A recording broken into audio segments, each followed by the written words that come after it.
making trellises for our covers, and I've got these stakes at Lowe's. They're basically garden stakes. I think these are 3 foot long. I'm cutting them at 1 foot spaces, so I get 3 out of each one. Mark it, cut it, and then we take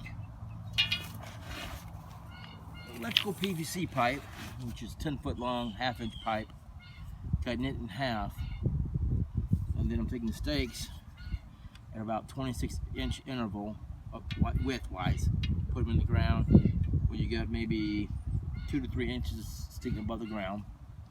And then you put one side of the PVC pipe on, and you bend it over and put it on the other side to make a little hoop.